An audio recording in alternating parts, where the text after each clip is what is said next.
আসসালামু আলাইকুম। আশা করি সবাই ভালো আছেন। আপনাদের দোয়ায় আলহামদুলিল্লাহ আমিও ভালো আছি। শুধু একটু আমার গলায় সমস্যা হচ্ছে, সেটা অনেকদিন ধরেই হচ্ছে। ঠান্ডার কারণে হচ্ছে নাকি আমি বুঝতে পারছি না।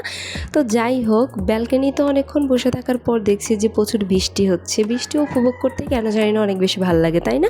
আপনাদের কেমন লাগে অবশ্যই জানাবেন। আসলে একটা কথা সত্যি, বৃষ্টি কিছু কিছু মানুষের জন্য সুখের হলেও আবার অপরসিটে কিছু কিছু মানুষের জন্য কিন্তু দুঃখের কারণও হয়। আমাদের জন্য হয়তো অনেক সুখের, আমাদের দেখতে ভালো লাগছে, মনে হচ্ছে এই বৃষ্টির মধ্যে ভাজা পোড়া কিছু খাবো, অনেক বেশি ভালো লাগবে। আসলে কিছু কিছু মানুষের জন্য এগুলো খুবই কষ্টের হয়, বৃষ্টিটা আসলে।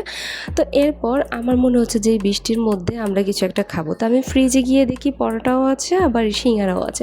তো পরে ভাবলাম পরোটাটা এখন আর ভালো লাগছে না বৃষ্টির মধ্যে, এখন সিঙ্গারা খাবো। তো আমি এর জন্য তাও আমি ওদেরকে জিজ্ঞেস করছিলাম যে তোমরা কী খাবো। ওরা বললো যে ওরা সিঙ্গারা খাবে। তো এই যে আমি সিঙ্গারাগুলো বের করে এগুলো এখন একটু ভেজে নেবো। আসলে অনেক দিন আমি বাবার বাড়িতে ছিলাম, অনেক দিন তেমন কোনো কাজও করি না। বাবার বাড়িতে গেলে মেয়েদের যেমনই হয় বুঝেন, বসে বসে খাওয়া এছাড়া আর কি। তো অনেক দিন পর আসার পরে ওরাও আবদার করে এটা সেটা খাবে। তো আসলে আমার শরীরটা এতটা ভালো নেই, তাই আমিও কাজে কর্মে অনেক বেশি প্যারায় থাকি, তাই এটা ওটা বানাইতে পারি না। এর জন্য কিনে এনে রাখা আর কি, যেন কেননা মাঝে মাঝে ইচ্ছে করলে খেতে পারবো, এর জন্য এনে রেখে দেওয়া।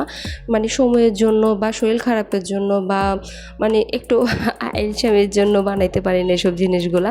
তো বাসায় থাকলে হয় কি, যে কোনো টাইমে ভেজে খাওয়া যায়। যেমন এখন বৃষ্টি হচ্ছে, ইচ্ছে করতেছে এখন কিছু একটা খাবো, তো এর জন্য সিঙ্গারাগুলো এখন ভেজে নিচ্ছি, এরকম আর কি।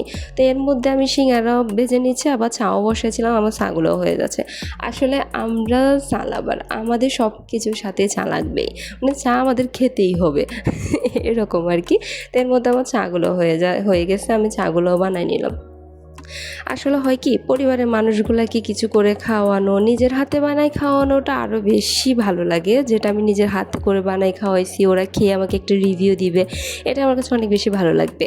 কিন্তু মাঝে মাঝে তো আর এটা হয় না। মাঝে মাঝে কোনো কিছু করতে ইচ্ছে করে না, কোনো কিছু বানাইতে ইচ্ছে করে না। ইচ্ছে করেই যদি মুখের সামনে থাকতো বানানো, এটা শুধু তুলে খেতাম, এরকমটা মনে হয় আসলে। আর এটা তো হয়ে ওঠে না, কেন আমার ননদ দুজনও ছোট, আর আমার শাশুড়ি মা তেমন একটা কিছু করতে পারে না। উনি শরীরটা খারাপ, অসুস্থ, উনি করতে পারে না। তাই এর জন্য আমি বাইরে থেকে আনাই রাখি, বা কখনো কখনো নিজেও বানাই করে খাওয়াই, এরকম আর কি। তো এই যে এর মধ্যে আমার চা ঘোরা হয়ে গেছে, আমি চা বানাইছি। এখন চা বানাইছি, একটু চা না খেলে কি হয়, অবশ্যই একটু চা খাবো। তো এর জন্য আমি একটু চা নিয়ে নিলাম, বসে বসে খাচ্ছি। এর ফাঁকে ওরা বৃষ্টি দেখছে, ভাবছি আমার সব কিছু শেষ হওয়ার পরে ওদেরকে ডাক দিব। তাই আমি ওইদিকে একটু চা খেয়ে নিচ্ছি, আর আমার সিঙ্গারাগুলো হতে আছে। তো এই যে আমার সিঙ্গারা প্রায় হয়ে আসছে। আমি একটা জিনিস দেখলাম যে আমার কয়েকটা সিঙ্গারা ভেঙে গেছে। আমি কি সবগুলো একসাথে দিয়ে দিছি এর জন্য হয়েছে, নাকি এমনিতে হয়েছে, আমি আসলে বুঝতে পারছি না। তো এদিকে আমি সস নিয়ে নিলাম, আমার সিঙ্গারাগুলো নিয়ে নিলাম, আর এখন সব কিছু রেডি করে আমরা চলে যাব সামনের রুমে, সবাই বসে বসে খাবো। আমার শাশুড়ি মা, আমি, আমার দুটো পিচ্ছি ননদ।